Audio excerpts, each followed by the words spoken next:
Y por supuesto vamos a analizar esta información y saludamos hasta ahora al ingeniero Absalón Vázquez, exministro de Desarrollo Agrario y Riego del Perú, mano derecha del expresidente Alberto Fujimori. Bienvenido a la mañana de NTN 24 y pues condolencias por el fallecimiento de su ex jefe y compañero de político. Buenos días, señorita Carla y señor Hugo. Buenos días. Gracias por la invitación para poder absorber algunas preguntas y transmitir al mundo, mediante su medio, de que ha muerto el mejor presidente de nuestro país.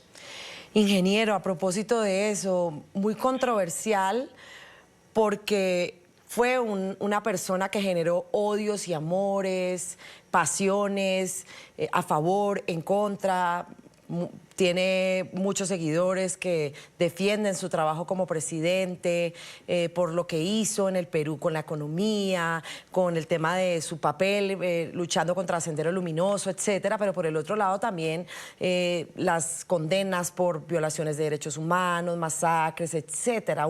De todas maneras, un expresidente muy controversial. Mire, yo diría que no es así.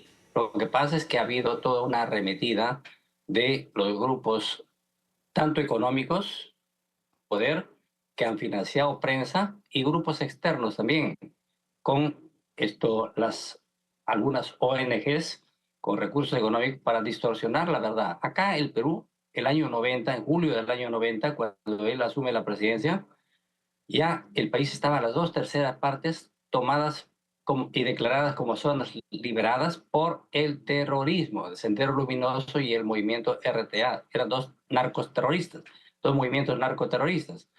En consecuencia, no le perdonan absolutamente nunca, nunca le han perdonado de que él haya liberado al país de esa situación. Además que nuestro país, el año 90, en julio del año 90, cuando él asumía la presidencia, el país tenía una hiperinflación de más de 7.600% al año. Tenía menos 340 millones de reservas internacionales netas y estaba el país con una imagen externa totalmente deteriorada, pues era un país perro muertero, es decir, que estaba aislado del mundo financiero internacional, pues no, unilateralmente dijo y dejó de pagar, no pagó la deuda externa. En tal sentido, eso es lo que no le perdonan a Alberto Fujimori, de que salvó al país, y eso lo sabe la gente de a pie, y la gente más humilde sabe eso. Realmente ahora el boom que se ve de la agroexportación y la estabilidad económica, se lo debemos a él. Y yo como ministro de Agricultura y amigo personal de él, de antes de que sea presidente, desde antes que sea presidente, y yo estaba al costado de él. Terminé de ser ministro y luego estuve como asesor presidencial en temas agrarios. En tal sentido, le puedo dar fe de cómo fue la política antiterrorista, o de pacificación mejor, ¿ya? Y cómo fue la política de desarrollo agrario. Realmente eso es toda una imagen que han sembrado y han alimentado los grupos interesados en haber querido desintegrar a nuestro país. Entonces eso no le perdonan, eso es todo, y lógicamente alimentado por algunos intereses externos también, y la desinformación que se dan, ¿no? Bueno, señor Vázquez, usted en el 14 de julio, Keiko Fujimori había dicho, o había planteado la posibilidad que tenía su papá, Alberto Fujimori, en postularse a la presidencia del año 2026. ¿Había usted discutido ese tema con él? ¿Sabía algo de esas intenciones, de esa decisión que quería tomar o que estaba tomando? Sí, por supuesto. Yo como amigo que todo el tiempo, desde que llegó nuevamente al Perú, ¿no? Estaba visitando en cárcel y hemos estado ahí siempre. Sí sabía de esas intenciones, pero ya con más detalle la familia, que ellos quizás si van a hacer una entrevista a la señora Keiko, ella les podría dar más detalles, pero sí sabía yo de eso, por supuesto, hemos conversado muchas veces sobre él. Él quería reivindicar su nombre. ¿Por qué? Porque hoy día nos afecta una violencia de inseguridad ciudadana.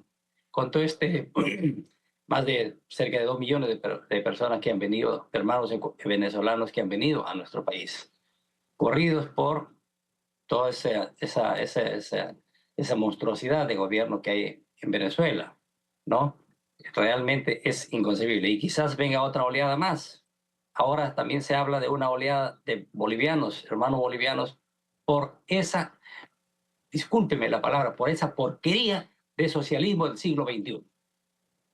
Ese es un engendro del mal, tanto de Hugo Chávez Maduro y de Evo Morales en Bolivia. Eso está ahora justamente siendo hacer pacificar el país. Sí, sí, hay preocupaciones en la región. ¿Nos escucha, ingeniero? Estamos ahí teniendo como unos problemas de comunicación.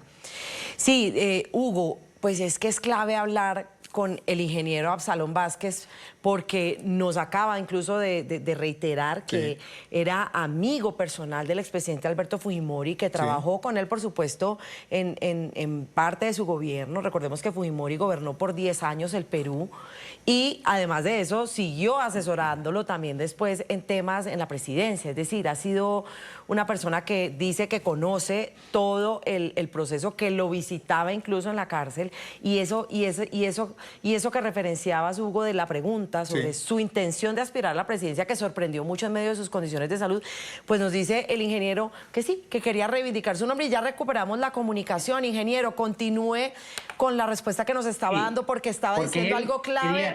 Usted, ingeniero, usted estaba hablando algo clave sobre el socialismo del siglo XXI y la preocupación de su afianzamiento en la región. Sí, pero sobre todo las consecuencias que traen a nuestro país y a otros países hermanos, ¿no?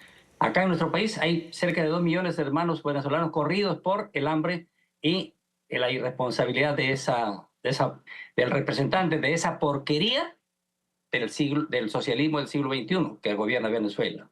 Se genocida. Miren, vemos cómo están matando a jóvenes, apresando a niños, ancianos, etc. Y luego de Bolivia, que están en estos momentos ya las informaciones no nos llegan, de que hay más o menos la posibilidad de que migren hacia el Perú cerca de 1 millón de hermanos bolivianos. ¿Por qué? Por ese otro engendro del mal de Evo Morales, un narco terrorista también que ha estado gobernando Bolivia. Entonces, acá, nuestro expresidente, el ingeniero Fujimori, él sí quería reivindicar, conversando un día me dijo, mira, Absalón, tú sabes cómo trabajo. Yo en 9 meses pongo en orden este país, acá con la inseguridad ciudadana. Porque eso es lo que está afectando ahorita a nuestro país, ¿no? Yo estoy seguro que lo lograba, porque era una persona muy inteligente, muy trabajadora y un hombre que tomaba decisiones, ¿no? Sí, tenemos poco tiempo, ingeniero, pero nos gustaría que nos contara sobre las honras fúnebres, cómo va a ser el proceso de ese funeral de Estado que decretó el gobierno de Dina Boluarte para Fujimori.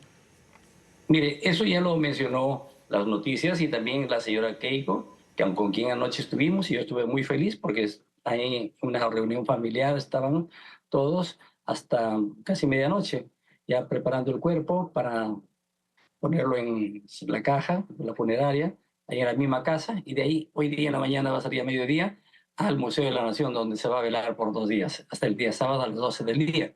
Ya lo anunció la señora Keiko. Y de ahí vamos a ir a una misa el día sábado a las 12 hasta la 1 y de ahí al cementerio Campo Fe de Huachipa. Ahí va a descansar nuestro presidente.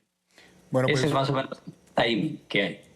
Vamos a estar atentos a esas honras fúnebres y a las noticias que se están generando frente a la muerte de Alberto Fujimori, el ex presidente de Perú. En pantalla sigue el ingeniero Absalón Vázquez, fue exministro de Desarrollo Agrario y Riego del Perú, mano derecha del expresidente Fujimori. Gracias por haber estado con nosotros y contarnos un poco más de la vida de este presidente que también estuvo lleno de polémica y de controversia, pero un hombre si que me permite, ordenó en su momento el Perú.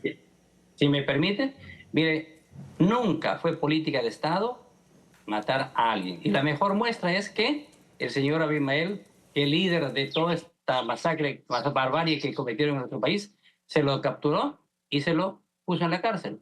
Entonces nunca fue política de Estado. El hecho de que algunos agentes del Estado, de las Fuerzas Armadas, hayan cometido algún exceso, pero era también, supongo, ¿por qué? Porque los terroristas no dan la cara, pues. No se sabe en qué momento cuántos policías, cuántos militares han muerto y han dejado viudas, inválidos ellos, etc. Estos eran tan cobardes, los terroristas, que no daban la cara. En consecuencia, le han acusado que él era el autor inmediato, con una sentencia absolutamente írrita, ¿no? De un enemigo del Perú, que es el presidente de la Corte Suprema, que es un caviar, un comunista, que es el doctor César San Martín. Él ha hecho eso. Pero, ¿basado en qué? En unas leguleyadas y una resolución hecha por los comunistas de España, con los juristas comunistas de España. Eso fue. Pero acá en el país nunca, nunca fue. Y él más bien liberó a esos campesinos que eran masacrados por Sendero Luminoso, los liberó.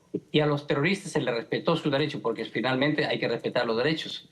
Y en consecuencia, ahora, después sustentando en estos últimos tiempos de que una resolución del Tribunal Constitucional, del indulto y no sé cuánto, y acusándolo nuevamente que es la imprescriptibilidad de los derechos de su humanidad, lo cual es falso, porque Perú recién suscribió el año 2002-2003 la Corte Penal Internacional, y en consecuencia, de ahí para adelante, sí, los crímenes que se cometan eran de lesa humanidad, pero él nunca fue sentenciado por eso, por si acaso, nunca, sino la prensa, un sector de la prensa y un sector de algunas ONG que viven de la plata que viene de afuera, porque son engañados mucha gente de bien de afuera, para que vivan de los muertos de la sangre. Esas ONGs hay también en nuestro país. Muchísimas gracias, ingeniero Vázquez, por haber estado con nosotros. Le agradezco mucho, señor. Muy gentil por su tiempo. Y con todo el pueblo colombiano. Gracias. Gracias. Un abrazo fuerte hasta Lima.